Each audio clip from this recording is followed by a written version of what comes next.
हमारा आज का टॉपिक है संविधान का संशोधन। ये प्रश्न उठ सकता है कि हमने संविधान का निर्माण पढ़ा, मेकिंग ऑफ द कॉन्स्टिट्यूशन।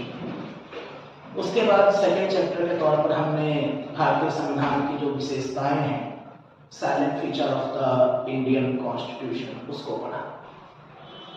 और उसके बाद हम सीधे amendment of the Indian constitution पर आ गए हैं। अगर बुक में देखें तो चैप्टर है प्रियम्बल, प्रस्तावना। तो हम संविधान की प्रस्तावना पढ़ने की बजाय संशोधन क्यों पढ़ रहे हैं? आपने देखा होगा जब हमने संविधान की विशेषताएं पढ़ी, संविधान के भाग पढ़े, अनुसूचियां पढ़ी, तो हर जगह एक बात आई कि संविधान में समय समय पर संशोधन करके कुछ नए पार्ट जोड़े गए, नई शेड्यूल जोड़ी गई, यहाँ तक कि प्रस्तावना में भी अमेंडमेंट करके नए शब्द जोड़े गए। तो ये जरूरी हो जाता है कि हम शुरुआत में ही ये समझ लें कि संविधान में कुछ भी नया कैसे जोड़ा जा सकता है, या अगर संविधान में कुछ समय के साथ बदलाव करना जरूरी है, कोई ऐसा कानून है जो अव्यवहारिक हो चुका है, तो उसको कैसे हटाया जा सकता है। तो संविधान संशोधन हम लोग पढ़ेंगे आपकी बुक में, चैप्टर नंबर 10, 10वां चैप्टर है एम लक्ष्मीकांत। देखिए, दुनिया भर में जो लिखित संविधान होते हैं उनकी ये विशेषता होती है कि समय के साथ उसमें परिवर्तन किया जा सके। क्या संविधान में परिवर्तन आवश्यक है? इसका बड़ा सीधा सा जवाब है हाँ। संविधान का सरोकार सीधे सीधे हम लोगों से है, समाज से है, और समाज परिवर्तनशील है। समाज यानी हम लोग विकास चाहते हैं, और उसकी एक अनिवार्य शर्त है कि समय के साथ बदलाव किए जाएं, नई चीजों को अडॉप्ट किया जाए, जो पुरानी गैर जरूरी चीजें हैं उनको हटा दिया जाए। तो परिवर्तनशील संविधान अच्छे माने जाते हैं। भारत का संविधान भी परिवर्तनशील है। अब पूरी दुनिया में जो परिवर्तनशील संविधान होते हैं उनमें संशोधन की प्रक्रिया या तो सरल होती है या कठोर होती है। जैसे ब्रिटेन का संविधान अलिखित है, संशोधन की प्रक्रिया बहुत ही सरल है। संसद वहां पर सिंपल मेजॉरिटी से कोई भी कानून बना सकती है। दूसरी तरफ अमेरिका है, जहां पर संसद विशेष बहुमत, स्पेशल मेजॉरिटी के बिना, और अमेरिका चूंकि संघात्मक देश है तो बिना राज्यों की सहमति के कोई संशोधन नहीं कर पाती। तो वहां की प्रक्रिया अत्यंत कठोर है। भारतीय संविधान में संशोधन की प्रक्रिया इन दोनों का मेल है। हमने विशेषताओं में पढ़ा था mix blend of flexibility and rigidity. नम्यता और अनम्यता का मिश्रण है भारत का संविधान, जहां तक प्रश्न है संशोधन का। कुछ प्रावधान बहुत आसानी से संसद के साधारण बहुमत से बदले जा सकते हैं, और कुछ प्रावधान विशेष बहुमत से। तो जैसा कि आप देख सकते हैं, अमेंडमेंट ऑफ द कॉन्स्टिट्यूशन, संविधान का संशोधन, भारतीय संविधान के पार्ट 20 का विषय है, आर्टिकल 368 का विषय है। कभी कभी प्रीलिम्स यहीं पर खत्म हो जाता है कि भारतीय संविधान में संशोधन प्रक्रिया किस अनुच्छेद का विषय है या किस भाग का विषय है। तो पार्ट 20, आर्टिकल 368। पहला प्रश्न यह आता है कि संविधान संशोधन की शक्ति किसके पास है? भारतीय संविधान में संशोधन कौन कर सकता है? तो इसका एक बड़ा स्पष्ट सा जवाब है भारत की संसद, पार्लियामेंट। तो संशोधन करने की शक्ति, अमेंडमेंट की पावर पार्लियामेंट के पास है। भारतीय संविधान में अमेंडमेंट 3 तरीके से होता है, 3 प्रकार से होता है। साधारण बहुमत, सिंपल मेजॉरिटी, विशेष बहुमत, स्पेशल मेजॉरिटी, और तीसरी प्रक्रिया जो कि काफी कठिन है, जहां पर स्पेशल मेजॉरिटी, संसद की स्पेशल मेजॉरिटी, पार्लियामेंट की स्पेशल मेजॉरिटी के साथ साथ आपको भारत के 50% से अधिक राज्यों की सहमति भी चाहिए, कॉन्सेंट ऑफ स्टेट्स। जब आप चेक करेंगे कि कौन कौन से सब्जेक्ट इस सबसे कठोर तरीके से बदले जाते हैं, तो बुक में एक लिस्ट है जिसमें 8 पॉइंट दिए गए हैं। उदाहरण के तौर पर अगर हम राष्ट्रपति या संसद या केंद्र राज्य संबंधों में कुछ बदलाव चाहते हैं, हाल ही में मतलब कुछ वर्ष पहले जीएसटी कानून पारित हुआ, उसमें हम बदलाव चाहते हैं, तो हमें राज्यों की स्वीकृति चाहिए होगी। साधारण बहुमत से क्या क्या बदला जा सकता है? आप पार्ट 1 में पढ़ेंगे कि भारत में कोई नया राज्य कैसे बनाया जाता है, किसी राज्य का नाम बदलना हो, उसकी सीमाओं में परिवर्तन करना हो, या फिर आप पार्ट 6 में पढ़ेंगे किसी स्टेट में लेजिस्लेटिव काउंसिल, विधान परिषद की स्थापना, या फिर उसका एबॉलिशन, उसकी समाप्ति कैसे हो सकती है। ये सब साधारण बहुमत, संसद में प्रयोग की जाने वाली भाषा, सांसदों के वेतन भत्ते, ये सब चीजें साधारण बहुमत के मामले में। तो 3 प्रकार से संशोधन हो सकता है। हम लोग इस चैप्टर को एक बार दोबारा से भी पढ़ेंगे। अभी मैं बेसिक्स बता रहा हूं आपको, दोबारा से इसलिए पढ़ेंगे क्योंकि मुख्य परीक्षा में इसमें एक और टॉपिक ऐड हो सकता है। संसद की संविधान संशोधन की शक्ति कितनी है? क्या संसद संविधान में कुछ भी चेंज कर सकती है? वो एक एक आर्टिकल करके, स्टेप बाय स्टेप करके, साधारण और विशेष बहुमत का प्रयोग करके पूरा संविधान बदल सकती है? इसको लेकर के संविधान के प्रारंभ से और 1973 तक सरकारों के बीच में मतभेद रहा, खुद उच्चतम न्यायालय के न्यायाधीशों के बीच में मतभेद रहा, और 1973 में केशवानंद भारती केस में सुप्रीम कोर्ट ने एक ऐतिहासिक निर्णय लिया कि संसद की कानून निर्माण की शक्ति पर, संविधान को संशोधित करने की शक्ति पर कोई प्रत्यक्ष रोक नहीं है। वो जिस पार्ट में चाहे उस पार्ट में संशोधन कर दे, लेकिन उन्होंने एक सिद्धांत दिया, डॉक्ट्राइन ऑफ बेसिक स्ट्रक्चर, आधारभूत ढांचे का सिद्धांत। और इस आधारभूत ढांचे के सिद्धांत ने संसद के सर पर तलवार लटका दिया कि आप अमेंडमेंट करिए, कोई समस्या नहीं है, लेकिन उस अमेंडमेंट का जुडिशियल रिव्यू पॉसिबल है। तो अभी हम उसको क्यों नहीं पढ़ेंगे, आधारभूत ढांचे के सिद्धांत को? दरअसल जब मैं आपको मौलिक अधिकार पढ़ाऊंगा, वहां पर एक आर्टिकल 13 आएगा। सारा विवाद ही आर्टिकल 13 और आर्टिकल 368 को लेकर देखा कि क्या संसद मौलिक अधिकारों में भी संशोधन कर सकती है, क्योंकि आर्टिकल 13 कहता था कि नहीं कर सकती। तो इसको लेकर के उच्चतम न्यायालय को भी 1950 से 1973 तक 23-24 साल लगे। सुप्रीम कोर्ट ने कई बार अपना डिसीजन परिवर्तित किया। तो जब हम आर्टिकल 13 पर पहुंचेंगे, फंडामेंटल राइट पर पहुंचेंगे, तो वहां पर फिर मैं इस टॉपिक को एक बार दोबारा से लूंगा। यहाँ पर बेसिक चीज है।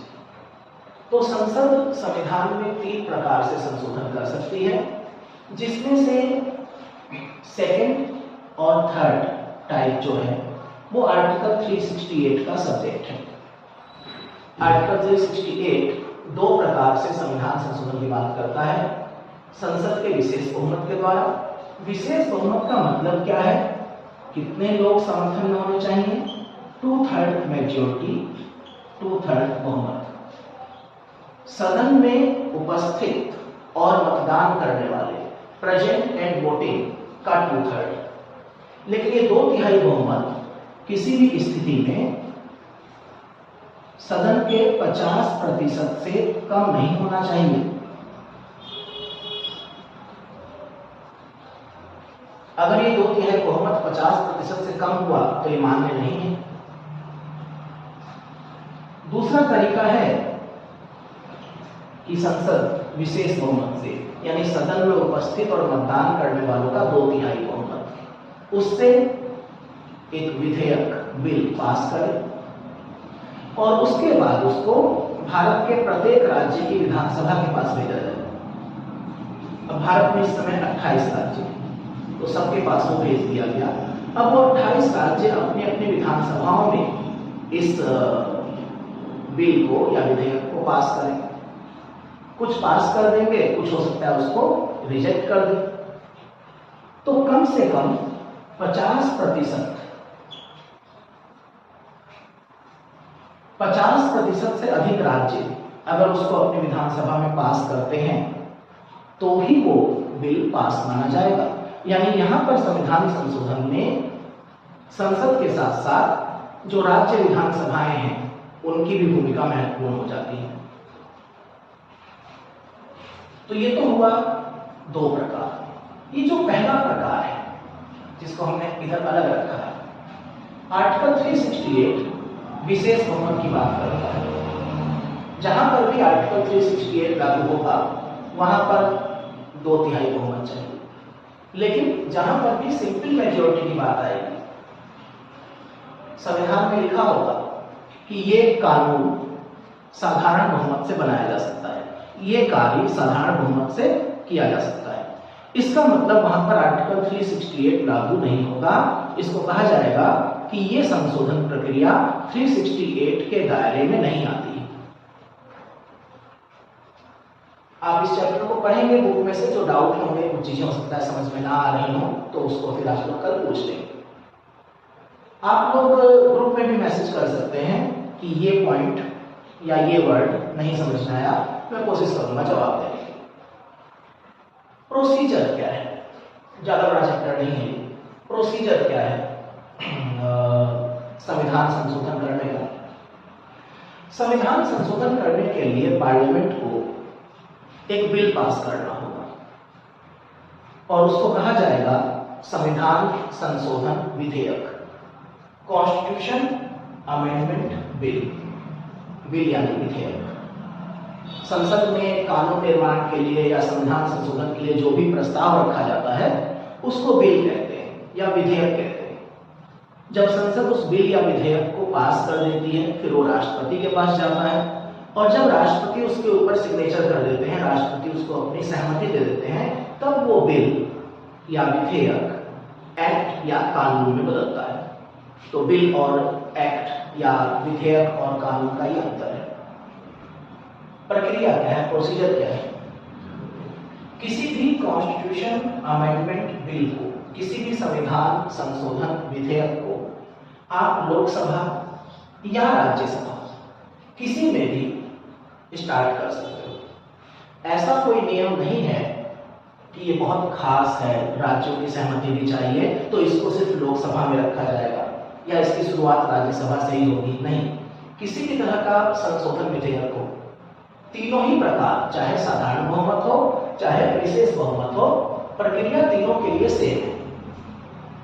आप इसको लोकसभा या राज्यसभा कहीं पर भी रख सकते हो, लेकिन किसी भी सिचुएशन में राज्य विधानसभाओं से संशोधन विधेयक की शुरुआत नहीं हो सकती।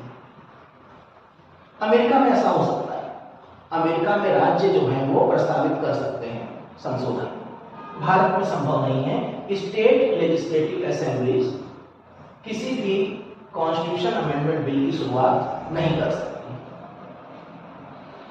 इस बिल को हाउस में यानी कि लोकसभा या राज्यसभा में कौन रखेगा, कौन प्रेजेंट करेगा? तो कोई भी मिनिस्टर कर सकता है, अथवा यहां पर हमने लिखा है प्राइवेट मेंबर। तो प्राइवेट मेंबर और मिनिस्टर में अंतर क्या है? जब हम बोलते हैं कि संविधान संशोधन विधेयक किसी भी मंत्री के द्वारा रखा जा सकता है कि भाई मैं ये प्रस्ताव रखता हूं कि इस संविधान संशोधन को किया जाए, लेकिन अगर मंत्री नहीं रख रहा है और उसकी जगह कहा जा रहा है कि ये एक प्राइवेट मेंबर बिल है, तो इसका मतलब क्या है? हालांकि जब आप पार्ट 5 पढ़ेंगे संसद, वहां पर आप डिफरेंट टाइप ऑफ बिल के बारे में पढ़ेंगे, वहां पर प्राइवेट मेंबर बिल भी आएगा, लेकिन यहां पर भी आप जान लीजिए प्राइवेट मेंबर का मतलब है एनी मेंबर ऑफ पार्लियामेंट, कोई भी सांसद जो मिनिस्टर नहीं, कोई भी सांसद जो मंत्री नहीं है और वो कानून निर्माण के लिए या संविधान संशोधन के लिए कोई प्रस्ताव रखता है, तो बोला जाएगा प्राइवेट मेंबर बिल, व्यक्तिगत विधेयक। तो कोई भी रखे। इसके बाद इस बिल को उदाहरण के तौर पर मान लीजिए लोकसभा में रखा गया, लोकसभा में डिबेट हुई, वोट हुआ, पास हो गया। राज्यसभा में रखा गया, वहां पर भी डिबेट हुई, वोट हुआ, पास हो गया। वहां से गया प्रेसिडेंट के पास, राष्ट्रपति के पास, और राष्ट्रपति क्या कर सकते हैं? राष्ट्रपति इसके ऊपर सिर्फ और सिर्फ यस कर सकते हैं।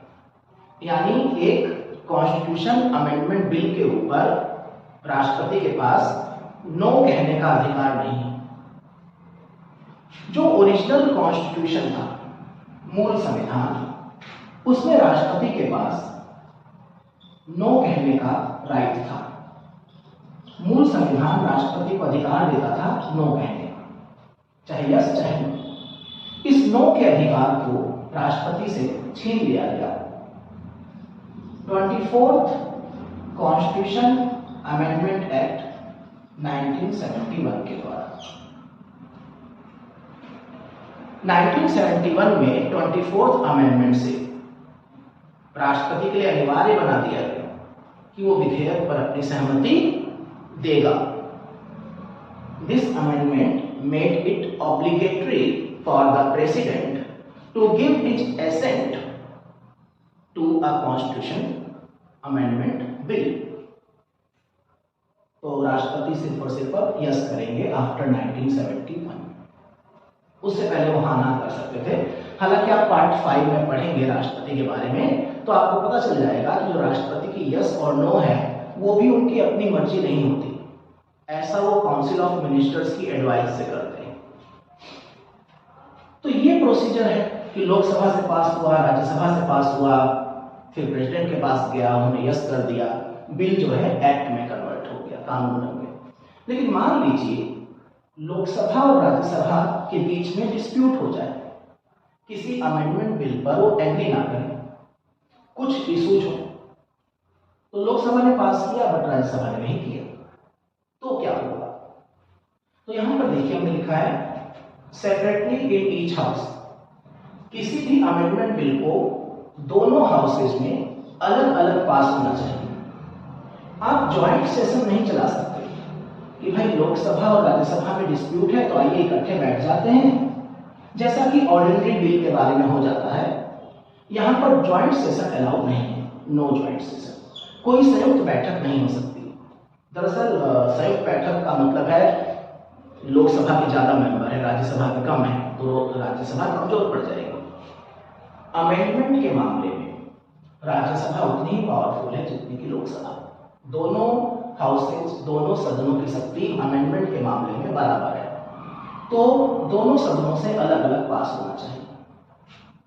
प्रेसिडेंट क्या कर सकता है मैंने बता दिया, 24th अमेंडमेंट और ये सब चीजें। तो इस तरीके से भारतीय संविधान में संशोधन किया जा सकता है। आप अपनी बुक पढ़िए, उसमें देखिएगा कि जो सिंपल मेजॉरिटी है 18 सब्जेक्ट्स दिए गए हैं, उनकी रीडिंग लीजिए। अब वो 18 सब्जेक्ट अलग अलग समय पर हमारे सामने आएंगे जब हम अलग अलग पार्ट पढ़ेंगे, पार्ट 1 से लेकर के पार्ट 22 तक। तो वहां पर हम लोग दोबारा से उसको देखेंगे कि अच्छा ये प्रक्रिया साधारण बहुमत की है। फिर ये जो 8 पॉइंट है हम इनको अलग अलग समय पर देखेंगे।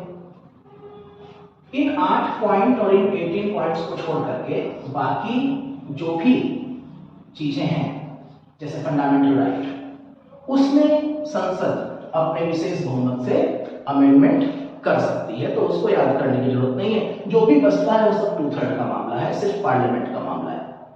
आप कह सकते हैं कि संविधान के अधिकतर हिस्से को पार्लियामेंट अपने आप संशोधित कर सकती है, उसको राज्यों की सहमति की आवश्यकता नहीं है। हालांकि भारत एक संघात्मक देश है, एक फेडरल कैरेक्टर रखता है, और फेडरल कैरेक्टर में शक्तियों का बंटवारा होता है। शक्तियों के इस बंटवारे में ये भी शामिल होता है कि संविधान में कोई भी परिवर्तन मिलजुल करके किया जाए, जैसे यूएस में। लेकिन मैंने आपको पिछली क्लास में बताया था कि भारतीय संविधान की आत्मा भले ही संघात्मक हो, बट उसमें एकात्मक तत्व कूट के भरे गए हैं। तो ये भी एक ऐसा यूनाइटरी फीचर है, एकात्मक तत्व है कि संविधान संशोधन का अधिकांश हिस्सा संसद अपने आप संभालती है।